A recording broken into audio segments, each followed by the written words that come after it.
Bonjour et bienvenue sur Boulevard BD. Aujourd'hui, Team Phoenix, tome 1.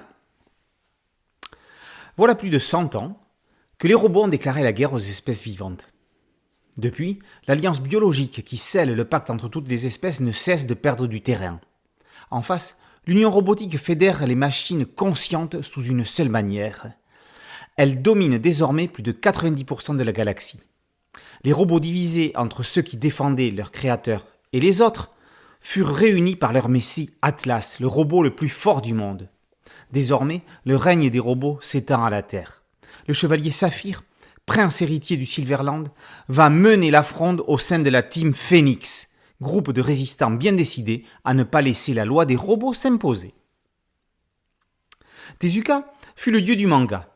Il fut pour le manga ce qu'Hergé fut pour la bande dessinée franco-belge, la pierre fondatrice sur laquelle repose tout un art. Disparu en 1989, Tezuka posa les bases du genre et créa tout un tas de héros que tout le monde connaît sans forcément savoir qu'il en est le créateur. Le roi Léo, honteusement plagié par Disney qui n'a jamais voulu le reconnaître pour le roi Lion, c'est lui. Astro Boy, plus connu en France sous le nom de Astro le petit robot, c'est lui. Princesse Saphir, ce chevalier déant qui se faisait passer pour un homme à cause de la loi salique, c'est encore lui. Et ce ne sont que quelques exemples. Kenny Ruiz regroupe ici les principaux personnages créés par Tezuka et qui n'auraient jamais dû se rencontrer pour un crossover.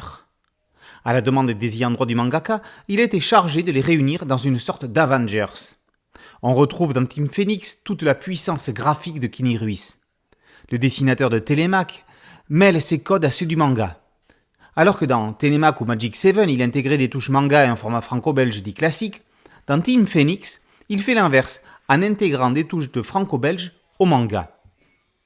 En faisant appel à de tels personnages, la série surfe entre les générations, touchant les jeunes par le côté moderne et le format manga, touchant la génération précédente par la nostalgie de retrouver les personnages de dessins animés qu'ils biberonnaient. Les mangas papier n'étaient pas encore arrivés en France dans les années 70. En rachetant le catalogue Vega, les éditions Dupuis entraient discrètement dans le monde du manga. Avec Team Phoenix, on voit bien qu'ils ont l'intention de passer à la vitesse supérieure. Team Phoenix, tome 1, par Kenny Ruiz, d'après Tezuka, et par aux éditions Dupuis Vega. Boulevard BD, c'est un podcast audio, une chaîne YouTube. Merci de liker, de partager et de vous abonner. A très bientôt sur Boulevard BD. Ciao.